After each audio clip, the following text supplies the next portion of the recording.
AMD Radeon 9060 XT. Най-новото бепче от 9-та серия графични карти на AMD. Да видим какво представлява тя.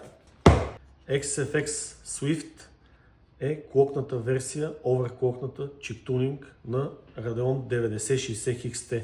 Ядрото е с 200 МГц клокнато от 3.1 на 3.3 и TDP от 160 на 180. Въпреки това, картата е доста хладна, около под 60 градуса. Достатъчно тиха, малка, както вече виждате, новите карти са малки, радиаторите са големи. Това е прекия конкурент на Nvidia 5060 Ti с 16 ГБ памет и двете имат версии с 8, но те в случая не са интересни.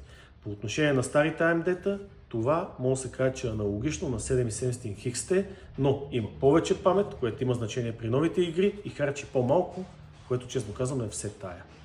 Пълното ни ревю и впечатление от тази карта може да видите на сайта ни hardwarebg.com.